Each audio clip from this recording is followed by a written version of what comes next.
Hello दोस्तों, आज हम जानने वाले हैं कि पाकिस्तान अलग कैसे हुआ। गांधी न लिखते वो खत तो जिन्ना का नाम ही कौन लेता। इस वीडियो में हम जानने वाले हैं कुछ इस टॉपिक के बारे में। गांधी ने जिन्ना से मिलने के लिए खत में क्या लिखा, नेहरू ने वो कौन सी गलती की जिससे पाकिस्तान बन गया, मौलाना आजाद की बात मान ली जाती तो क्या होता इतिहास, जिन्ना और मौलाना आजाद में आपस में क्यों नहीं बनती थी। इन सारे टॉपिक का इस वीडियो में हम बात करेंगे। बने रहे इस वीडियो के एंड तक। मोहम्मद अली जिन्ना दो देशों को बनाने के लिए उतावले थे, जबकि मौलाना अबुल कलाम आजाद हिंदुस्तान में ही हिंदू मुस्लिम एकता के पक्ष में थे। इस मसले को लेकर दोनों के बीच बड़ी दरार खाई बनती जा रही थी। खराब रिश्तों के बावजूद भी आजाद जिन्ना को एक भारत के लिए राजी करने में कामयाब हो गए, लेकिन इसके बाद फिर से हालात बदल गए और जिन्ना फिर पाकिस्तान की मांग पर अड़ गए। उस दौर में मौलाना आजाद ने जिन्ना को दो देशों की विचारधारा के खतरे बताते हुए टेलीग्राम लिखा। इसके जवाब में जिन्ना ने आजाद का अपमान करते हुए उन्हें सिर्फ नाम भर का कांग्रेस अध्यक्ष बताया।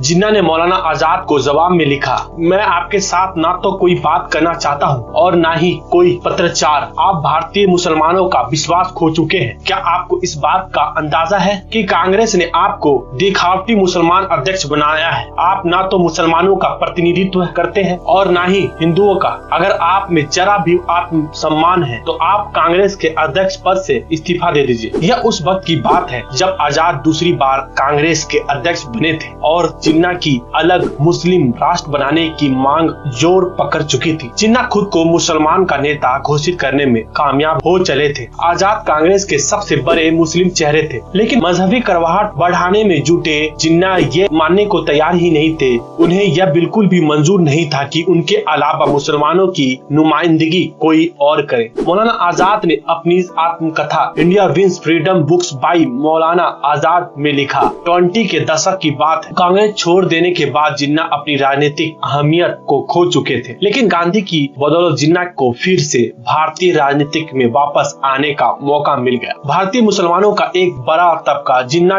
की राजनीतिक क्षमता को शक की निगाह से देखता था, लेकिन जब उन मुसलमानों ने देखा कि गांधी जी जिन्ना के पीछे भाग रहे हैं तो जिन्ना के लिए उनके मन में नया सम्मान पैदा हो गया। जिन्ना को कायदे-ए-आजम यानी महान नेता सबसे पहले लिखने वाले महात्मा गांधी थे। गांधी जिन्ना से मुलाकात करना चाहते थे। उनके आश्रम में उस वक्त मौजूद अमताज सलाम नाम की महिला ने उन्हें बताया कि उर्दू प्रेस जिन्ना को कायदा-ए-आजम लिखता है। बस फिर क्या था, बिना सोचे समझे गांधी ने जिन्ना को खत लिखा। इस बारे में मौलाना आजाद ने इंडिया विंस फ्रीडम में लिखा, गांधी जी ने ही जिन्ना के लिए अपने खत में कायदा-ए-आजम लफ्ज का इस्तेमाल किया। यह खत फौरन ही अखबारों में छपवा दिया गया। मुसलमानों ने देखा कि गांधी जी ही जब जिन्ना को कायदा-ए-आजम कहकर संबोधित कर रहे हैं तो जरूर उनमें कोई खास बात होगी। गांधी जी का यह खत मुसलमानों के लिए जिन्ना पर विश्वास की गारंटी बन गया और किनारे हो चुके जिन्ना को फिर से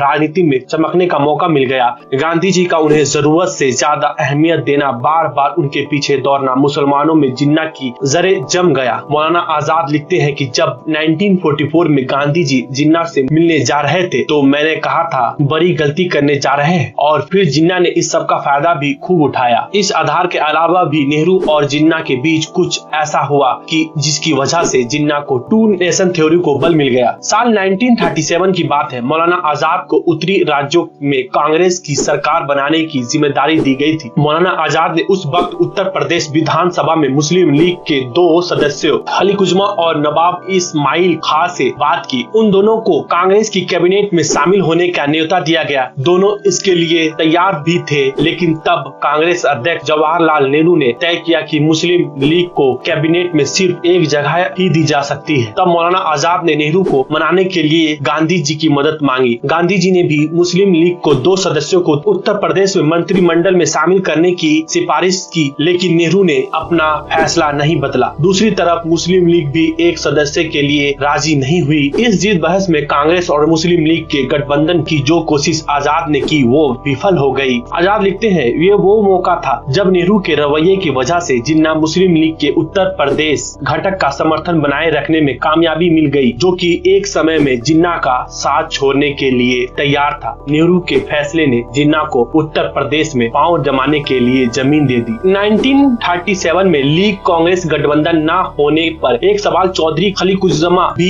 अपनी किताब पाथ पाथवे टू पाकिस्तान के हवाले से खड़ा करते हैं। खलील कुज़ुमा लिखते हैं कि आजाद का ये कहना गलत नहीं है कि उत्तर प्रदेश में मुस्लिम लीग कांग्रेस की बातचीत नाकाम होने के बाद ही पाकिस्तान की नींव रखी गई, लेकिन हालात बदल गए होते अगर आजाद अपनी बात पर अड़ गए होते और इस मुद्दे पर अपने पद से इस्तीफा देने की धमकी देते, लेकिन ऐन मौके पर आजाद पीछे हट गए। इस फेलियर का नतीजा ही पाकिस्तान बनकर सामने आया। जिन्ना के उत्तर प्रदेश में पैर जमाने का ही असर था कि 1946 के सेंट्रल लेजिस्लेटिव के चुनाव में लीग को मुस्लिम सीटों पर 90% वोट के साथ जीत हासिल हुई थी। कांग्रेस को जनरल सीटों पर ही जीत मिली थी। चुनाव में मुस्लिम सीटों पर जीत नहीं थी, बल्कि जिन्ना के लिए मुसलमानों को एक करने की जंग थी और जिन्ना अपने मकसद में कामयाब हो गए। इस तरह मुसलमानों का मसीहा बनकर वो अलग देश बना ले गए। तो दोस्तों, इस वीडियो में बस इतना ही। अगर ये वीडियो आपको पसंद आया होगा तो इस वीडियो को लाइक और सब्सक्राइब करें। मिलते हैं आपको नेक्स्ट वीडियो में, तब तक ले थैंक यू।